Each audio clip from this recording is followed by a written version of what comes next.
Hello everyone, welcome back to this Python tutorial series for absolute beginners. My name is Chetna and I am your coding instructor for this journey, and welcome to my YouTube channel Let's Do Coding. Today in this video we will learn more about Jupyter Notebook. We will know in brief what is Jupyter Notebook, why should we choose Jupyter for Python, and we will also explore its environment and know how it works. And by the end of this video we will run our first code in Python. To begin this lecture, please download the individual edition of Anaconda distribution in your systems. Hope you have already installed that. If not, just watch my last video about Python installation. Here you will know a step-by-step process of installing Anaconda for Python in any system. If you are new and watching my video for the first time on this channel, please make sure you hit the subscribe button for more learning tutorials on Python. Okay, let's move ahead and see what is Jupyter Notebook. For writing the codes, we need some platform on which we can write our programs and run them. Jupyter Notebook is the most popular used IDE to write and run the Python scripts. Jupyter Notebook provides you an easy to use interactive environment across many programming languages that does not only work as an IDE but also used as a presentation or education tool. Now coming to the features of Jupyter Notebook, Jupyter has free open source and interactive notebook environment for easy understanding of coding concepts for beginners. Jupyter Notebook is a server client application that allows editing and running Python code via default web browser, and it does not require any internet connection. So now you must be thinking that why are we using Jupyter Notebook instead of any another IDE for Python programming? In this tutorial we are using Jupyter Notebook because it has a very powerful way to write, run and display your Python codes. It provides an easy to use and interactive environment for working as well as for learning. It also allows you to run the program at the same time. If any changes are required in your code after getting some error, you can go back and edit the code and rerun the program. Okay, let's move ahead to my browser to open this notebook. Here I am on the search bar of my system. Just type Anaconda Navigator here. Go ahead and click on Anaconda Navigator in order to run this application. On clicking that, you will notice that it start initializing. It will take little bit time to load. Now you can notice a graphical interface pop up for Anaconda Navigator.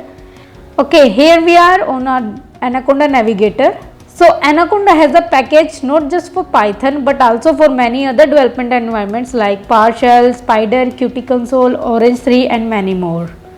For this course we are generally using Jupyter Notebook because it is more simpler and better to learn. Let's launch the Jupyter Notebook. It's going to be load little bit and then it will automatically redirects you to a Jupyter Notebook in default browser of your computer. It will open up Jupyter homepage in your web browser. Here you will notice you can see all the desktop folders, documents and downloads, music, files, etc. And if you will click on any of these like desktop, it will show everything present in your computer. You can also create new folders and new notebook files from here. Let's know how to create a notebook.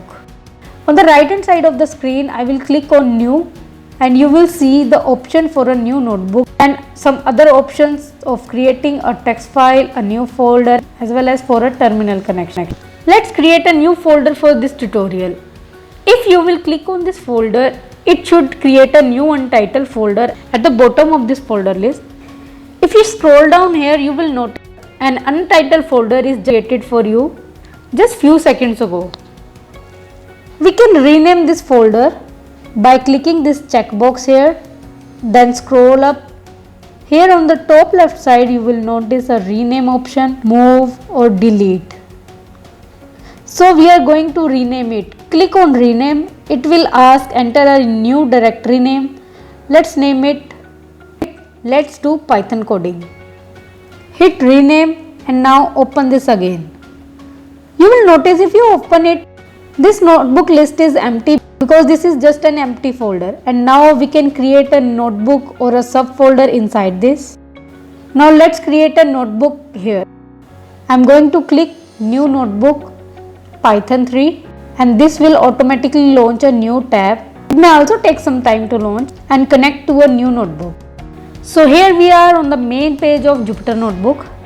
This is an environment where there are individual cells where you can write the Python code and also execute that code. This bar is known as individual cell, in which you will write some code. On executing the code, a number will be assigned to this cell. If a code is running continuously without giving any output, it will show a star here. On the top of this cell, you will notice a different commands like file, edit, view, insert, cell, kernel, etc. Once you will start working on it, you will automatically understand all these things. Let's learn about these shortcut icons present on this bar.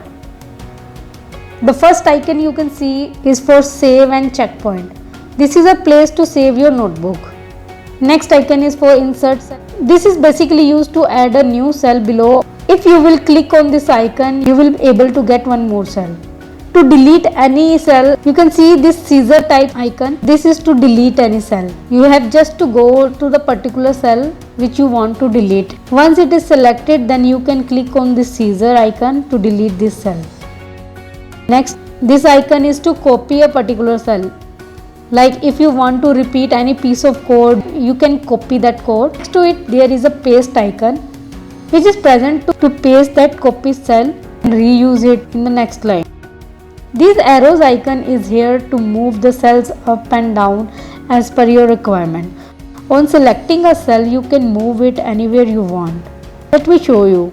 If I want to move this line above, I can just go on the cell, select it, and then press the arrow to move up and down. Now the most important is the run icon. This icon is used to run a Python code. Next to this icon is used to stop the code execution. This icon is for kernel. It will rerun the whole notebook. All the cells from beginning will be executed again. Here you can see this small box.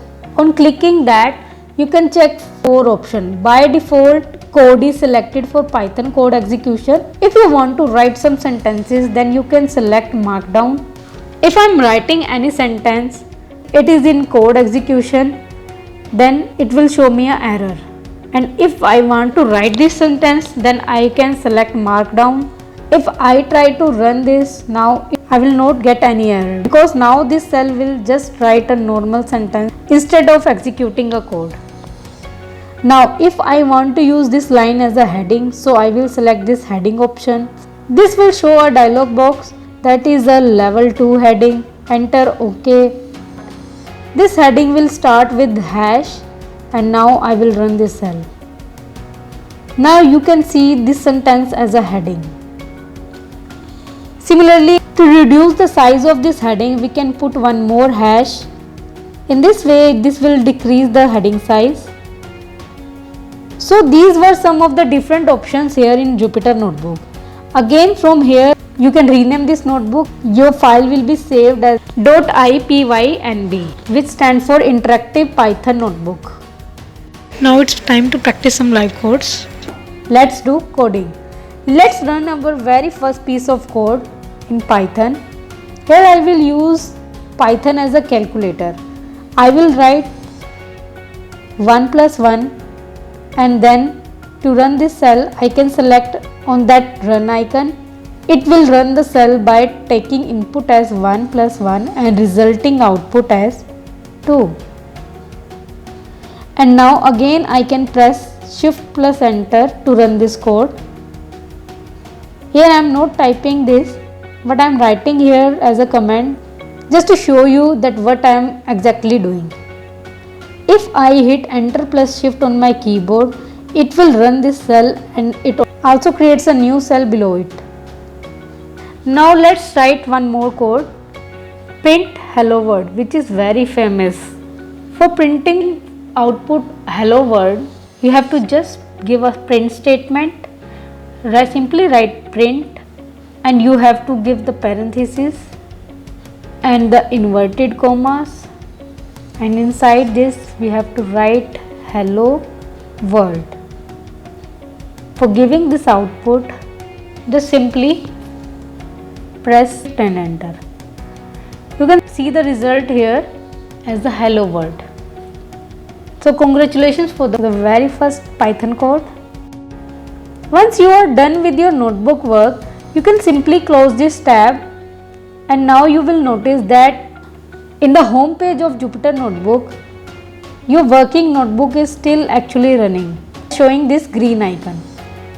You can simply select this notebook by clicking on this checkbox and shut down the notebook. If you shut down the notebook, the code and the text will be saved without deleting anything. So in this video, you have learned how to launch Anaconda Navigator and how to launch Jupyter Notebook.